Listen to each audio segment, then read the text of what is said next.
আল্লাহ নবীর একজন সাহাবী, ওই সাহাবী বাড়িতে যখন চলে যায় নবীজির দরবার থেকে, বাড়িতে যাওয়ার সঙ্গে সঙ্গে মনটা খারাপ, মনটা মলিন হয়ে যায়, মনটা একেবারে সংকুচিত হয়ে যায়।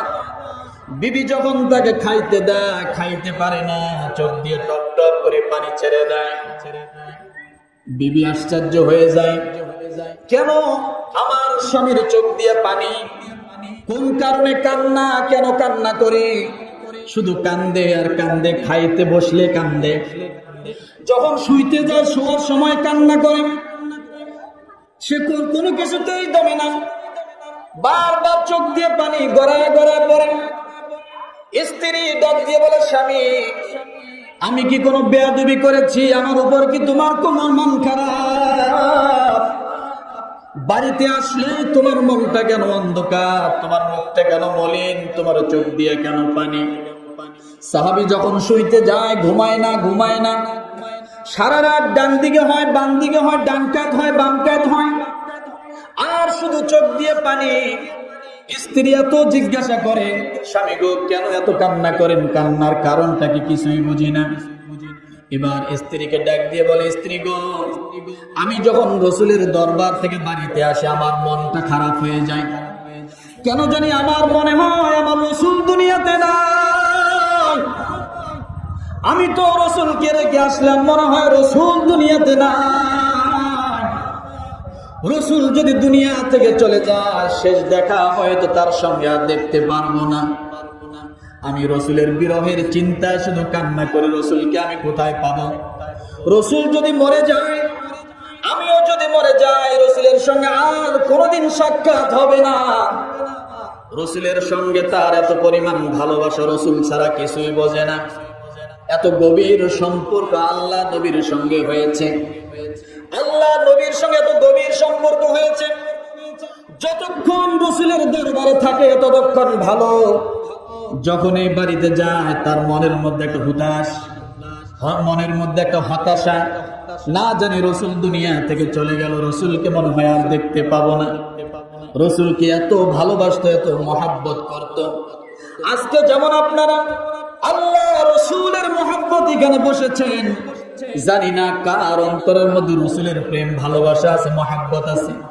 যদি এতটুকু মহব্বত, যারা পরিমাণ মহব্বত নিয়ে যদি এখানে বসতে পারেন, আমার আল্লাহ তাআলা ডাক দিয়ে বলেন, কুল ইন কুনতুম তুহিব্বুনাল্লাহ ফাত্তাবিউনি ইউহিব্বুকুমুল্লাহ ওয়া ইয়াগফির লাকুম যুনুবাকুম ওয়াল্লাহু গফুরুর রহিম। আল্লাহ বলেন, তোমরা যদি আমাকে ভালোবাসতে চাও, ও বান্দা তোমরা যদি আমাকে ভালোবাসতে চাও, আমার রাসূলের ভালোবাসো, আমার রাসূলকে মহব্বত করো, আমার রাসূলের সুন্নতকে আঁকড়ে ধরো। আর রাসূলের ভালোবাসা যদি আপনার আমার অন্তরের মধ্যে থাকে, আল্লাহ বলেন, ইন্নাল্লাহা ইয়াগফিরুয যুনুবা জামিআ, আমি আল্লাহ তাআলা রাসূলের ভালোবাসা আমার বান্দার অন্তরে থাকার কারণে আমি আল্লাহ আমার বান্দার तमाम জিন্দেগীর সব গুনাহ আমি আল্লাহ মাফ করে দেব। কি করে দিবেন? কথা বলেন, কি থাকতে হবে? রাসূলের মহব্বত, রাসূলের ভালোবাসা। আমরা তো রাসূলের মহব্বত, রাসূলের ভালোবাসা এখানে আসছি, কথা ঠিক কি? আমরা কিন্তু এমনি এমনি আসতে পারি না। রাসূলের মহব্বত যদি কিঞ্চিত যারা পরিমাণ থাকে, আল্লাহ বলেন আমি তার तमाम জীবনের গুনাহ মাফ করে দেব। এটা কি শুধু পুরুষদের জন্য, মায়েদের জন্য আছে না? কথা বলেন, সবার জন্য, নারী এবং পুরুষ সবার জন্য, যারাই রাসূলকে মহব্বত করবে, ভালোবাসবে। কেমন ভালোবাসা? আল্লাহ রাসূলের উপর ভালোবাসা থাকলে, মহব্বত থাকলে কি হয়? এই আয়াতটা তার সাক্ষী, আয়াতটা তার প্রমাণ। আল্লাহ নবীর সাহাবী ঘরে যায় শুয়ে থাকতে পারে না, শুধু কান্দেন, না জানি আমি রাসূলকে হারিয়ে ফেলি, সকাল বেলা হয়তো যে আমি রাসূলকে পাবো না। দুনিয়া থেকে রাসূল যদি চলে যায়, কার সঙ্গে সাক্ষাৎ করব? কাকে দেখে মনের তৃষ্ণা মিটাবো? কাকে দেখে মনে পেটের ক্ষুধা নিবারণ করব? আমার রসুলকে যদি আমি না পাই তাহলে কি হবে? স্ত্রী এত সান্ত্বনা দেয়, কোন সান্ত্বনায় কাজ হয় না, শুধু কান্দে। না জানি আমার রসুলকে আমি হারিয়ে ফেলি, না জানি আমার রসুলের সঙ্গে আমার আর কোনোদিন দেখা হয় না। এইভাবে কান্নাকাটি করতে করতে একদিন আল্লাহ নবীর এই সাহাবী আল্লাহর রসুলের দরবারে যাইয়া রসুলের হাত দুটো ধরে ডাক দিয়ে বলে, নবীজি, আজকে দীর্ঘ অনেক দিন যাবৎ আপনার দরবারে আমি যখন আপনার দরবারে থাকি আমার সবচেয়ে ভালো লাগে। ক্ষুধা কি জিনিস বুঝি না, কষ্ট কি জিনিস থাকে না, ঘুম কি জিনিস কখনোই আসে না। ইয়া রাসূলুল্লাহ, আমার মনটা চায় 24 ঘন্টা আপনার দরবারে থাকি, কিন্তু আমি যখন বাড়িতে যাই আমার খানা পিনা কিছুই ভালো লাগে না, রাতের ঘুম আমার আসে না, শুধু চোখ দিয়ে পানি। আপনাকে হারানোর ব্যথা, আপনাকে হারানোর ভয় আমার সব সময় কাজ করে। স্ত্রী বারবার আমাকে সান্ত্বনা দেয়, কিন্তু কোনো সান্ত্বনায় কাজ আসে না। ইয়া রাসূলুল্লাহ, আপনি কথা দেন, আপনি তো একজন নবী, আপনি যখন দুনিয়া থেকে চলে যাবেন আপনি অবশ্যই জান্নাতে চলে যাবেন, আপনার স্থান হবে সমস্ত নবীদের সঙ্গে। আমরা তো আপনার স্থানে কোনোদিনও যেতে পারবো না, মনে হয় আপনার সঙ্গে কোনোদিন সাক্ষাৎ হবে না। নবীজি, আপনাকে হারানোর এই যন্ত্রণা ব্যথা আমি সবসময় অনুভব করি। আপনার স্থান হবে নবীদের সঙ্গে, আপনার বাসস্থান জান্নাতের মধ্যে হবে নবীদের সঙ্গে, আপনার সঙ্গে কোনোদিন মনে হয় দেখা হবে না। এই কথা বলেন সাহাবী, আর সাহাবী কান্নাকাটি করে। আল্লাহ নবী কথা যখন শুনলেন যে আমাকেও দুনিয়া থেকে একদিন চলে যেতে হবে, ওমা মুহাম্মাদুন ইল্লা রাসূল কদ খালাত মিন ক্বাবলিহির রাসূল, আল্লাহ নবীকেও দুনিয়া থেকে একদিন চলে যেতে হবে, নবীও একদিন ইন্তেকাল করবেন। এই কথা যখন রাসূলের মনের মধ্যে ধাক্কা লাগলো, মনে পড়ে গেল আমি আমার আব্বা থেকে এসেছি, আমার আব্বাকে দুনিয়াতে দেখতে পারি নাই, আমার মাকে আমি 5 বছর বয়সে দুনিয়া থেকে তাকে হারিয়েছি, আমিও একদিন দুনিয়ার মধ্যে থাকবো না। দুনিয়া তো থাকার জায়গা না, কথা ঠিক কিনা? দুনিয়ায় কেউ থাকতে পারবো না। আজকে যতই বাহাদুরি করেন, যতই ক্ষমতার দাপট দেখান, ক্ষমতা চিরদিন মানুষের থাকে না, কথা ঠিক কিনা? কোন ক্ষমতা মানুষের চিরদিন থাকে না, শরীরের শক্তি চিরদিন থাকে না, শরীরের তাকত চিরদিন থাকে না, যুবক বয়স চিরদিন থাকে না। একদিন না একদিন পার্থক্য চলে আসে, একদিন না একদিন শরীরের শক্তি হারিয়ে ফেলে, কথা ঠিক কিনা? আল্লাহর নবী তিনিও বুঝতে পারলেন আমাকেও দুনিয়া থেকে চলে যেতে হবে। সাহাবী যা বলেছে এর জবাব তো আমার দেওয়ার কোনো ক্ষমতা নাই, কারণ আমি যদি জান্নাতের মধ্যে যাই আমার উম্মতরা ইতিম হয়ে যাবে। আমি জান্নাতের আলিশানের মধ্যে থাকব, ভালো জায়গায় থাকব, উন্নত আসনের মধ্যে থাকব, আর আমার উম্মতরা হাউমাউ করে কান্নাকাটি করবে, আমার উম্মতের কি অবস্থা হবে? এই কথা বলে বলে রাসূল চোখ দিয়ে পানি টপ টপ করে ছেড়ে দিল। রাসূল ফুফিয়ে ফুফিয়ে কাঁদে। সাহাবীর কথার জবাব আল্লাহর নবী দিতে পারতেছে না। ওই সময় আশপাশ যত সাহাবায়ে কেরাম ছিল সব সাহাবায়ে কেরাম কান্নাকাটি করে। আল্লাহর নবী মাথাটা নিচু করে কান্দে, আকাশ বাতাস মুখরিত হয়ে গেল কান্নায়। ফেরেশতারা চোখ দিয়ে পানি টপ টপ করে ছেড়ে দেয়। মালিক, তোমার রাসূল কান্দে দুনিয়ার জমিনে বসে, তোমার রাসূলের সাহাবায়ে কেরাম কান্দে ইতিম হবে দুনিয়ার জমিনে বসে। আসমান কেন জানি মেঘাচ্ছন্ন হয়ে মনে হয় মাথার উপরে চলে আসলো। এই যে কান্নাকাটি সমস্ত মদিনার মধ্যে একটা কান্নার রোল পড়ে গেল। এমন সময় জিবরিল আমিন এসে চলে আসলো। আল্লাহর নবীর সামনে জিবরিল আলাইহিস সালাতু ওয়াস সালাম এসে মুস্কি হেসে দেয়। আল্লাহর নবী কান্দে, সাহাবায়ে কেরাম কান্দে, কিন্তু জিবরিল আমিন ফেরেশতা এসে আল্লাহ রাসূলের সামনে মুস্কি হাসে, বলেন সুবহানাল্লাহ। আমার জীবন, আমার মরণ, আমার জিন্দেগি ইয়া ইলাহি ইয়া ইলাহি ইলাহি কবুল করো আমার বন্দিগি, আমার জীবন, আমার মরণ, আমার জিন্দেগি। আল্লাহু আকবার। কষ্ট হচ্ছে আপনাদের? কষ্ট হচ্ছে? রাসূল কাঁদে, জিবরিল এসে কি করে? কথা বলেন। সাহাবায়ে কেরাম কাঁদে, জিবরিল এসে মুস্কি হেসে দেয়। আল্লাহ নবী বলেন, ও আমার সাহাবী, তুমি যে প্রশ্ন করেছো উত্তর আমার কাছে নাই, কারণ আমি জান্নাতের মধ্যে থাকবো। কোন স্থানে থাকবো? অবশ্যই নবীদের স্থান হবে জান্নাতের উঁচু মাকাম। কথা ঠিক কিনা? কারণ এই দুনিয়ার জমিনে যত নবী আসছেন সমস্ত নবীরা ছিল নিষ্পাপ। একজন নবীরও কোনোদিন কোনো একটা গুনাহ ছিল না। যদিও কোনো সামান্য সময় কোনো এদিক সেদিক বিচ্যুতি হয়েছে, আল্লাহ নিজে গুনাহ ক্ষমা করার জন্য দোয়া শিখায় দিয়েছে, রব্বানা যালামনা আনফুসানা ওয়া ইন লাম তাগফির লানা ওয়া তারহামনা লানাকুনান্না মিনাল খাসিরিন। একটু বিচ্যুতি হয়েছে, আল্লাহ নিজেই গুনাহ ক্ষমা করার জন্য যে ওষুধ, যে মেডিসিন আল্লাহ নিজেই দিয়ে শিখায় দিয়েছেন, আপনি এটা পড়ুন, আমি আল্লাহ গুনাহ মাফ করে দেব। 350 বছর কান্না করে একটি ভুলের কারণে, একটি ত্রুটি বিচ্যুতির কারণে আল্লাহ দোয়া শিখায় দিলেন, রব্বানা যালামনা আনফুসানা ওয়া ইন লাম তাগফির লানা ওয়া তারহামনা লানাকুনান্না মিনাল খাসিরিন। আল্লাহ বলে, ও নবী আদম, এই দোয়াটা আমি শিখায় দিলাম, এই দোয়া আপনি পাঠ করলে আপনার জীবনের সমস্ত বিচ্যুতিগুলি যদি মার্জনা হয়ে যায়।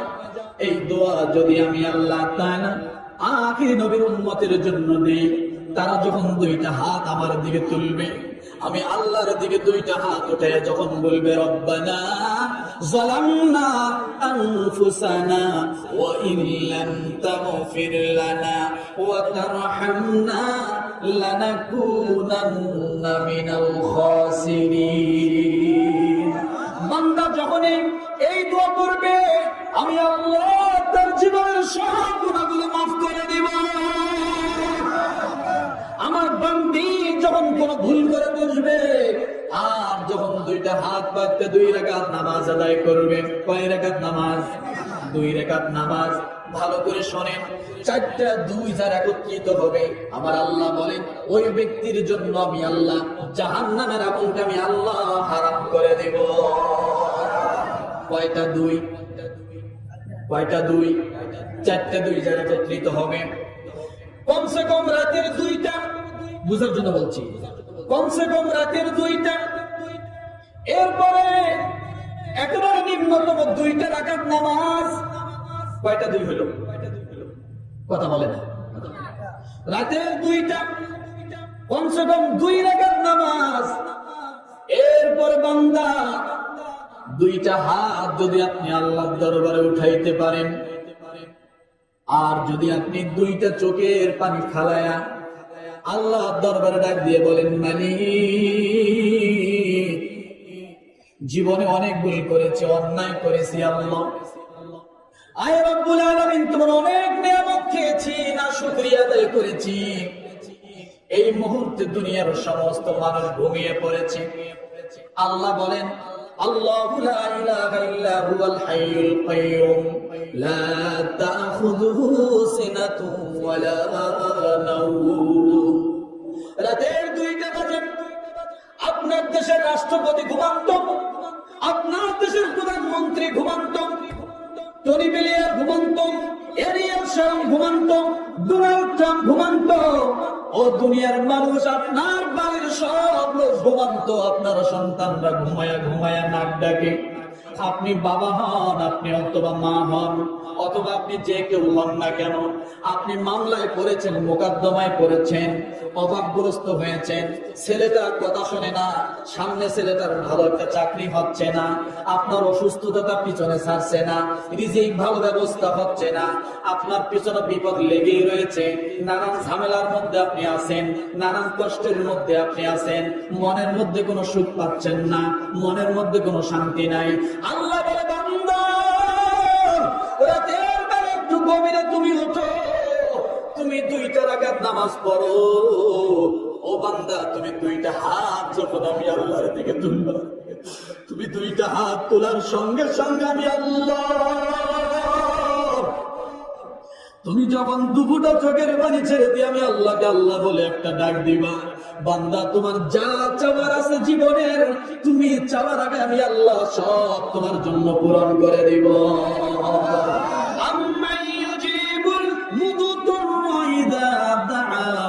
يكشف السوء ويجعلكم خلفاء الأرض أإله مع الله।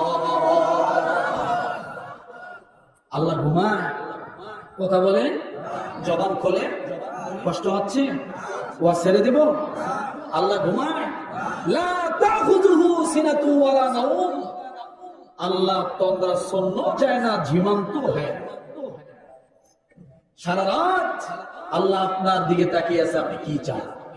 আপনি যদি চাওয়ার মতো চাইতে পারেন, একাগ্রতা চিত্তে আপনি যদি রাতের বেলা উঠে আপনার কষ্টের কথাটা আল্লাহর কাছে তুলে ধরতে পারেন, আল্লাহর ওয়াদা কখনোই মিথ্যা যেতে পারে না। হয়তো আমি চাওয়ার মতো চাইতে পারতেছি না, কারণ আপনি ডাক্তারের কাছে গিয়েছেন, ডাক্তারের কাছে একটা রোগের জন্য গিয়েছেন, ডাক্তার আপনাকে দেখে প্রেসক্রিপশন করে দিছে।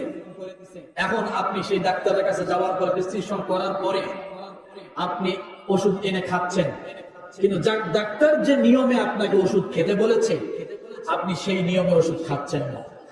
সকালে একটা, দুপুরে একটা, রাত্রে এলোমেলো করে খাচ্ছেন, অবহেলা করতেছেন। এই রোগীর রোগ কি ভালো হবে? কথা বলেন। এখন আপনি ডাক্তারের কাছে যা বলেন, কি ওষুধ দিলেন, আমার রোগ তো সারতেছে না। আসলে ডাক্তারের প্রেসক্রিপশন আর ডাক্তারের পরামর্শ আর আপনার ওষুধ খাওয়া কি এক আছে? এক নাই। আল্লাহ যেভাবে চাচ্ছেন হয়তো আমি সেভাবে দিতে পারতেছি না। আমি কয়টা সিজদা দিয়েছি, আমি কয়টা সিজদা আল্লাহ দিয়েছি, আল্লাহর জন্য দিয়েছি। 1 গ্লাস পানির হিসাব যদি আল্লাহ আমার কাছ থেকে চায় আমি দিতে পারবো? কথা বলেন। 1 গ্লাস পানির হিসাব আমি দিতে পারবো না। আমি কত নিয়ামত তার ভক্ষণ করতেছি। আপনি গভীর করে খেয়াল করে দেখেন, আপনি যখন মায়ের পেটের ভিতরে 120 দিন যখন আপনার বয়স হলো, আল্লাহ তাআলা আপনাকে মায়ের পেটের ভিতরে জীবিত রাখলেন একটা হাড় দিয়া। 120 দিন বয়স হলো, 4 মাস যখন আপনার বয়স, আপনি পূর্ণাঙ্গ একটা বাচ্চা হয়ে গেলেন। মায়ের পেটের ভিতরে আল্লাহ আপনাকে রূহ ঢুকায় দিয়ে জীবিত করলেন, কিন্তু নিঃশ্বাসের কোনো বরাদ্দ নাই। বিনা নিঃশ্বাসে আল্লাহ আপনাকে আরো 6 মাস মায়ের পেটের ভিতরে রাখলো। এ রাখার ব্যবস্থা কে করবে? নিঃশ্বাস ছাড়া মানুষ বাঁচে? কথা বলেন। কিন্তু আপনি মায়ের পেটে থাকলেন 6 মাস, একটা নিঃশ্বাসও আপনার জন্য বরাদ্দ মায়ের পেটে হয়নি। কারণ মায়ের পেটে যদি আপনি নিঃশ্বাস নিতেন, যখনই নিঃশ্বাস টান দিতেন, আপনার নাকের ভিতর দিয়ে সব রক্ত, পানি সব আপনার নাকের ভিতর দিয়ে ঢুকে যেত। বিনা নিঃশ্বাসে আল্লাহ আপনাকে কি করছেন? জীবিত রাখলেন। তিনি হলেন আল্লাহ। তিনি কি? আপনি যখন দুনিয়ার জমিনে আসলেন, দুনিয়ার জমিনে আসার সঙ্গে সঙ্গে বাচ্চা কেন কান্না করে? মায়ের পেট থেকে যখনই বাইর হয় বাচ্চা একটা কান্না করে, কথা ঠিক কিনা? আল্লাহ ডাক দিয়ে বলো, ও ফেরেশতা, আমার বান্দাটা দুনিয়ার জমিনে যাচ্ছে, এক্ষণে যাও, বান্দার নাকটা তোমরা পরিষ্কার করে দাও। বান্দার নাকটা যখন পরিষ্কার করে দেয় ফেরেশতারা, তখন এই বাচ্চা কান্নাকাটি করে। আমার আল্লাহ তাআলা ডাক দিয়ে বলে, দুনিয়ার মানুষ, গোশত খাও, কুরমা খাও, পোলাও খাও, ইলিশ মাছ খাও, এত কিছু খাবারের ব্যবস্থা আমি আল্লাহ তোমার জন্য করে দিলাম। বান্দার মায়ের পেটের ভিতরে আমি আল্লাহ তোমার জন্য রূহটা ঢুকায় দিলাম। ও বান্দা, বিনা নিঃশ্বাসে বাইরে পেটের ভিতরে আমি আল্লাহ তোমাকে জীবিত রাখলাম, কিন্তু আপনি ঘুমাইয়া গেছেন, তারপরও নিঃশ্বাসটা কিন্তু বন্ধ হয় নাই, হয়েছে নাকি বলেন? নিঃশ্বাস যদি বন্ধ হতো 5 মিনিটের জন্য, আপনি বাঁচতেন নাকি বলেন? আপনি কোনোদিন বাঁচতেন না, কারণ বাতাসটা ঢুকবে আর বাইর হবে না, আপনার পেটটা ফুলে যাবে, আপনি মরে যাবেন। বাতাসটা বাইর হবে আর ঢুকবে না, আপনার নাম হয়ে যাবে লাশ। কথা ঠিক কিনা? ওই দুনিয়ার মানুষ আল্লাহ বলে, বান্দা এত বাহাদুরি করো, এত জমিদারি করো, আজকে মুসলমান ন্যায্য আদায়ের জন্য, ন্যায্য দাবি আদায়ের জন্য যখন মাঠের মধ্যে একটু সংগ্রাম করে চিল্লায়, চিৎকার করে, বান্দা তুমি সঙ্গে সঙ্গে বান্দাদেরকে মারার জন্য চেষ্টা করো। তুমি জানো না ও বান্দা, আমি তোমার জন্য বৎসরে কতবার নিঃশ্বাসের বরাদ্দ দিয়েছি। আপনি খাইলেন, দাইলেন, ঘুমায়া পড়লেন, নিঃশ্বাসটা যদি আল্লাহ আমার বন্ধ করে দিত, পরের দিন আমার নাম হতো লাশ, আমার জন্য কবর খনন করা হতো, কাফনের কাপড়টা সঙ্গে সঙ্গে রেডি করা লাগতো। কথা ঠিক কিনা? আল্লাহ বলে, বান্দা আমি নিঃশ্বাস বন্ধ করে দিলাম না, যে নিঃশ্বাস আছে বিদায় তুমি বেঁচে আছো। নিঃশ্বাস থাকবে না, চেয়ারম্যানের চেয়ারম্যানই থাকবে না, নিঃশ্বাস থাকবে না, প্রধানমন্ত্রী প্রধানমন্ত্রিত্ব থাকবে না, নিঃশ্বাস থাকবে না, রাষ্ট্রপতির রাষ্ট্রপতিত্ব থাকবে না, নিঃশ্বাস থাকবে না, জমিদারের জমিদারিত্ব থাকবে না, নিঃশ্বাস থাকবে না, মেম্বারের মেম্বারিত্ব থাকবে না, নিঃশ্বাস থাকবে না, আপনার ব্যবসা চলবে না, নিঃশ্বাস থাকবে না, আপনার পা চলবে না, নিঃশ্বাস থাকবে না, আপনার চোখ চলবে না, নিঃশ্বাস থাকবে না, আপনাকে কেউ আব্বা করে একটা ডাক দিবে না। কথাটা বোঝেন নাই মনে হয়? নিঃশ্বাস যতক্ষণ, ততক্ষণ আপনাকে আপনার ছেলে কি বলবে? বাবা। নিঃশ্বাস যদি না থাকে, আপনার ছেলে আপনাকে আব্বা বলবে নাকি? কি বলবে? আমার বাবার লাশ, আমার বাবার লাশ। কথা ঠিক কিনা? আল্লাহ রব্বুল আলামিন সেই কথা বলেন, ও দুনিয়ার মানুষ, কিসের এত বাহাদুরি করো? বুক ফুলে চলো, আমার জমিনের মধ্যে বিচরণ করো। 5 ওয়াক্ত নামাজের আজান হয়, তুমি আজানের জবাবটা দাও না বান্দা। আমি আল্লাহ তোমার জন্য নিঃশ্বাসের বরাদ্দ দিয়ে আমি তোমাকে জীবিত রাখছি। বিশ্ব স্বাস্থ্য সংস্থা ডাক দিয়ে বলে, দুনিয়ার মানুষ, 1 বছরে 365 দিনে আপনার জন্য নিঃশ্বাসের বরাদ্দ কতদিন কতটা হয় আপনি জানেন না। আল্লাহ ডাক দিয়ে বলে, বান্দা আমি আল্লাহ তোমাকে 1 বছর জীবিত রাখার জন্য, আমি আল্লাহ প্রতিটা মানুষের জন্য 90 লক্ষ বার আমি আল্লাহ নিঃশ্বাসের বরাদ্দ করে দেই। আরো জোরে বলেন, 1 বছরে কত লক্ষ বার? কথা বলেন, 90 লক্ষ বার নিঃশ্বাসের বরাদ্দ দিয়ে আল্লাহ আপনাকে জীবিত রাখলেন, প্রধানমন্ত্রীকে জীবিত রাখলেন। এই হিসাব আপনার কাছে নাই, এই হিসাব আমার কাছে নাই, শুধু বাহাদুরি আছে। কথা ঠিক কিনা? আল্লাহ ডাক দিয়ে বলে, বান্দা এই যে নিঃশ্বাসের বরাদ্দ দিলাম, 5 ওয়াক্ত নামাজের আজান হয়, তুমি 5 ওয়াক্ত নামাজটা সঠিকভাবে পড়ো না, আমি আল্লাহ তাআলার আনুগত্য করো না, রাসূলের কথাগুলো তোমরা মানো না। আল্লাহ ডাক দিয়ে বলে, বান্দা 5 ওয়াক্ত নামাজের আজান যখন হয়ে যাবে, কোন মানুষ যদি 5 ওয়াক্ত নামাজের আজানের সঙ্গে সঙ্গে মসজিদের মধ্যে যায়, আল্লাহুম্মা আফতাহ লি আবওয়াব রাহমাতিক বলে যখন মসজিদে প্রবেশ করবে, আমি আল্লাহ বান্দা মসজিদের ওয়ালের মধ্যে যখন পাড়া দিল, মসজিদের এরিয়ার মধ্যে যখন পাড়া দিল, মসজিদের গেটের মধ্যে যখন পাড়া দিল, সঙ্গে সঙ্গে আল্লাহ বান্দার জীবনের সব গুনাহগুলো মাফ করে দিলাম।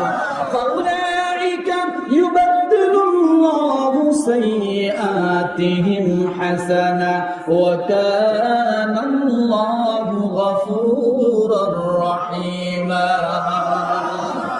আল্লাহ বলে, বান্দা পাহাড় পরিমাণ গুনাহ নিয়ে মসজিদের দরজায় পাড়া দিছো, যখন এই মসজিদের দরজায় পাড়া দিছো, আমি আল্লাহকে আল্লাহ বলে ডাকার জন্য, কপালটা জমিনে ঠেকানোর জন্য যখন নিয়ত করে বাইরেছো, আমি তোমার জীবনের গুনাহগুলো মাফ করলাম। এখন তোমার গুনাহও নাই, তোমার সওয়াবও নাই, নেকিও নাই। কথা ঠিক কি না? এতদিন তো শুধু গুনাহ ছিল, গুনাহ আল্লাহ মাফ করে দিল। এখন কি হবে? আপনার তো গুনাহ নাই, সওয়াবের খাতা শূন্য।